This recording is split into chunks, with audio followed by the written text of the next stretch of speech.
안녕하십니까. 주목TV 주성식입니다. 어제까지 제가 그동안에 총선과 코로나19 관련해서 여러 가지 드렸던 말씀, 주장, 그런 것을 대강 일괄 정리해서 말씀을 드리고, 이 다음부터는 제가 정치 일반에 대해서나 우리 사회에 대해서 갖고 있었던 문제의식, 그리고 그것에 대한 해법 같은 걸, 제 나름대로 갖고 있는 해법 같은 걸 말씀드리겠다 그랬었는데요. 다 아시겠습니다만 오늘 오전에 그 돌발 변수가 생겼지 않습니까? 그 김정은 북한 국무위원장이 유고 이제 그런 뉴스가 전해졌는데요. 이제 그 진위 여부부터 정확한 상태가 어쩐지 그런 것은 확인할 길이 없으니까 그거 알 수 없습니다만은, 제가 갖게 된 생각은 저 북한 내부에 분명히 어떤 변화가 일어나고 있고, 그것이 그 김정은 위원장 유고라는 어떤 그런 형태로 드러나기 시작했다, 그렇게 생각을 했습니다. 잘 아시겠습니다만은 그 북한 체제의 특성상 어저께 쓰러져 갖거나 발병해 갖고 오늘 수술해 갖고 바로 알려진 것은 아닐 테고요. 저는 적어도 몇 개월간의 진행 과정이 있었다고 생각을 합니다. 이제 그 근거라 온다 그러면 그 동생이 뭐 김정은 위원장의 이렇게 성명이나 대답 그런 것을 대신 발표한 것도 아니고 자기 이름으로 해가지고 대북 대담 같은 거 성명 같은 걸 보내고 한 것이 어떤 권력의 속성이나 특히 북한의 특성을 본다 생각해 본다고 그랬을 때에는 있을 수 없는 일이다 하는 것을 감안하더라도 절대 이 일이 김정은 위원장 유고가 하루 이틀의 일은 아니다. 그리고 그 사람들이 뭔가 이렇게 발표하고 했을 때 모든 정리 과정이나 사후 처리까지 생각하고 한다는 것을 봤을 때도 절대 바로 일어난 일이 우리한테 알려진 건 아니다 하는 생각을 하게 됐습니다. 그 연장선상에서 제가 그 코로나19가 단순 사고가 아니라 기획되고 의도된 어떤 사건이다 하는 그런 관점에서 봤을 때에 그 연장선상에 있는 것 아닌가. 어떤 꼭 전 세계는 아니더라도 이 동북아 이렇게 첨예하게 대립하고 있는 세력들 그런 걸 감안했을 때 그런 것에 대한 어떤 대안으로 코로나19가 기획된 측면이 있고, 그 과정에 이렇게 북한 김정은 국무위원장의 거취에도 영향을 미친 것 아닌가, 그런 생각을 하게 됐다는 겁니다.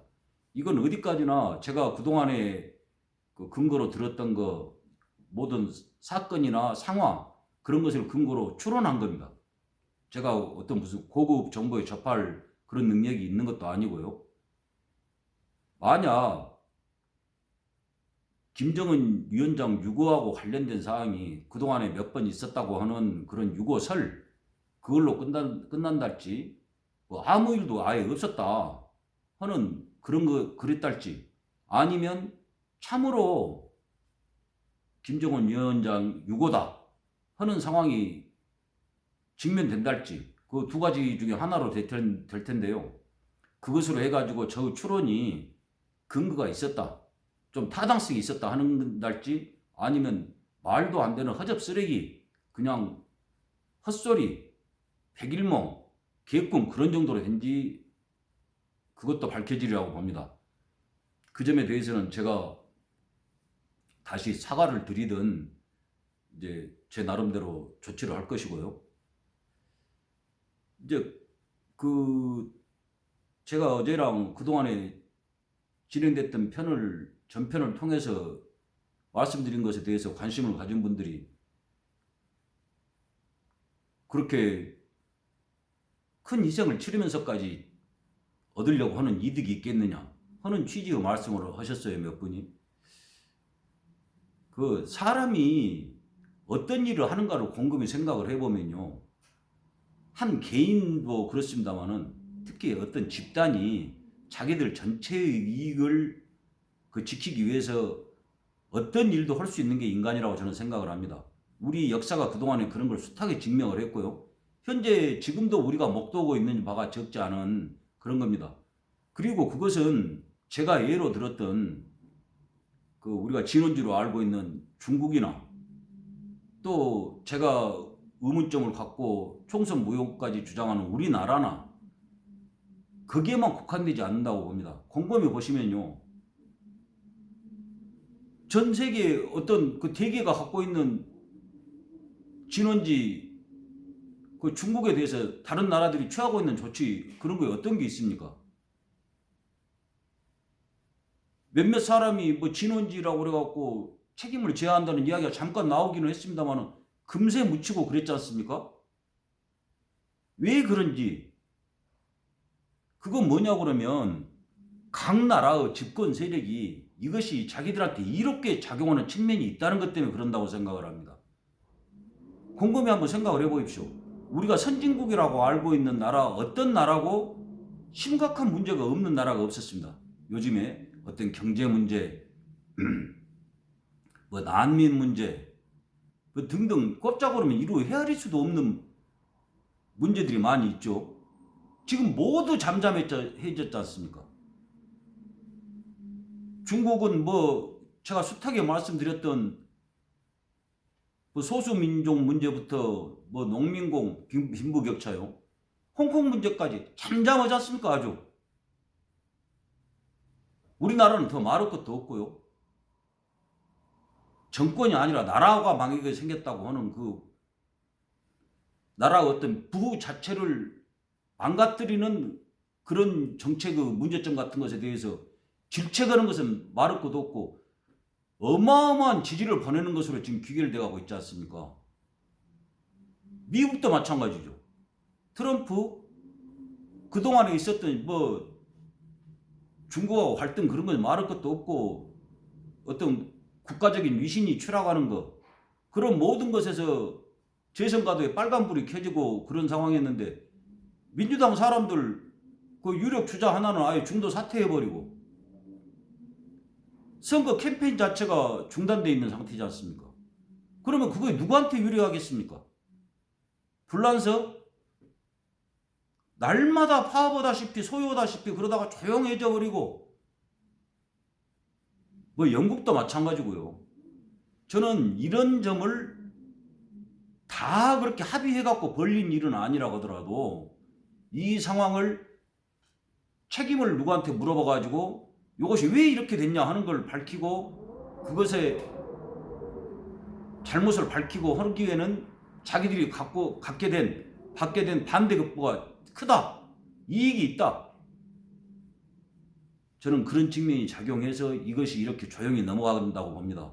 저는 이 조용히 넘어가는 것 다음에 어마어마한 결과가 우리한테 대한민국에 주어진다고 그렇게 생각합니다만 그것이 이제 다른 문제고 추후 문제니까요. 그래서 어젠가 독일 한 언론이 중국 시진핑 주석을 겨냥해가지고 문제점을 제기하고 질책하고 그런 것은 참으로 감탄하고 존경할 만한 일이라고 생각을 합니다. 언론의 본령, 그러니까 자기가 할 일을 제대로 한다는 것이죠. 그것이 다 하는 것 같고 당연한 것 같고 그러지만 얼마나 어려운 일인지 아시지 않습니까? 언론이 해야 하는 것. 사실을 밝히는 것은 불가능합니다. 불가능해요. 언론이나 국가에서 감추려고 하고 정보기관 동원해서 하는 것을 권력기관이 하는 것을 언론이 다 밝히겠다는 것은 불가능합니다. 그렇지만 마땅한 추론을 갖고 의문을 제기하고 밝혀진 것에 대해서는 그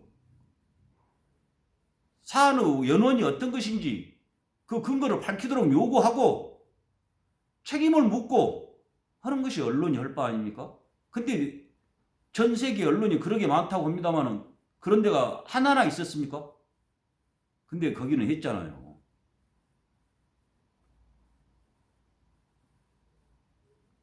정말 우리나라에서 언론 하시는 훌륭한 분들 꼭 새겨봐야 할 일이라고 생각을 합니다.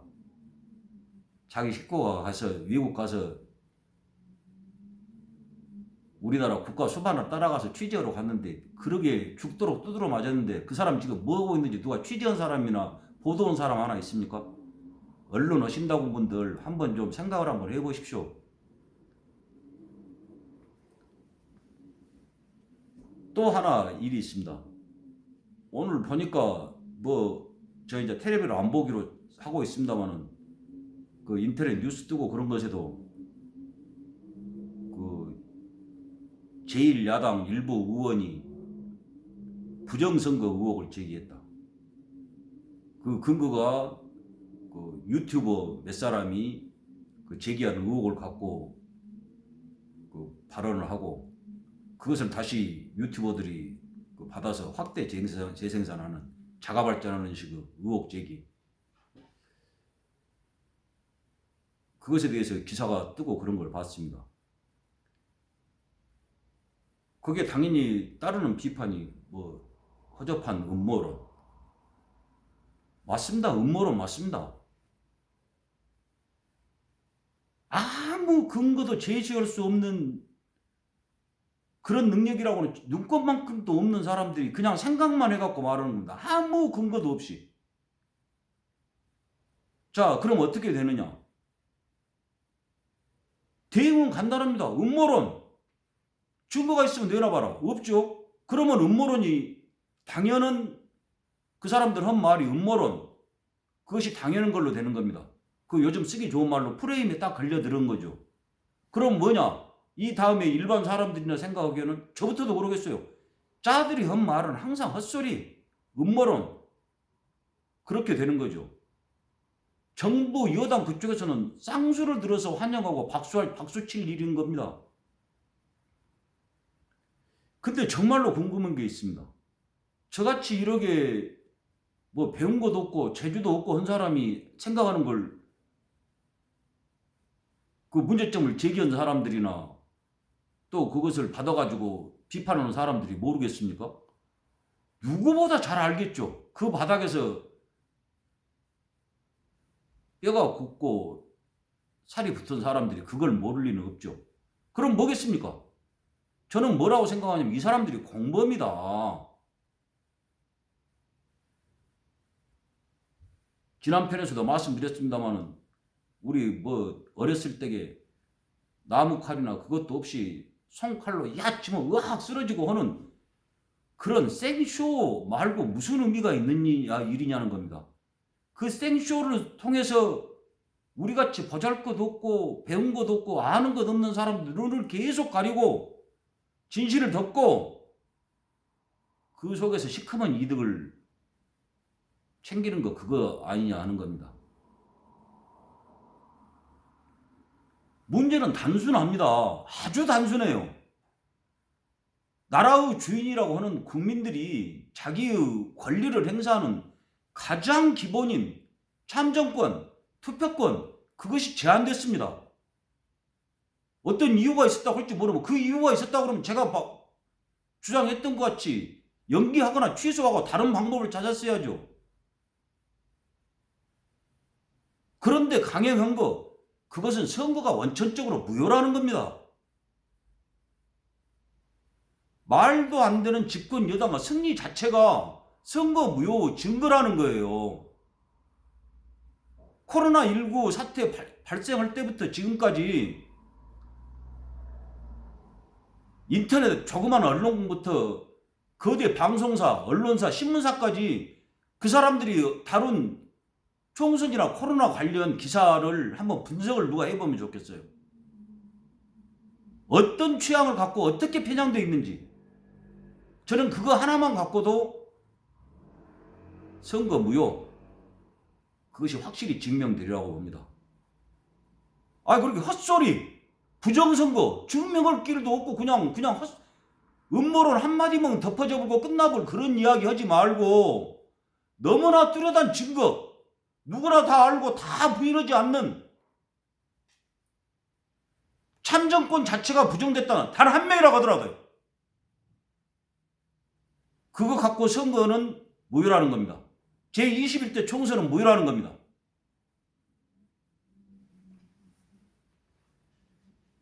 그 돌발 사태가 생기고 한 것 때문에 제가 그 말씀드리겠다고 했던 그런 보다 보편적이고 일반적인 거, 포괄적인 거, 그리고 제 나름의 대안을 제시한다고 그런 거, 그런 것이 또 미뤄지게 됐습니다. 그 널리 헤아려 주시고요. 그 전혀 봄 같지 않은 날씨가 계속되고 있어서 이렇게 괴질도 횡행하고 있는데 건강 잘 살피시고요. 아무쪼록 댁내 두루 평안하시기를 기원합니다. 봐주셔서 감사합니다. 주목TV 주성식이었습니다.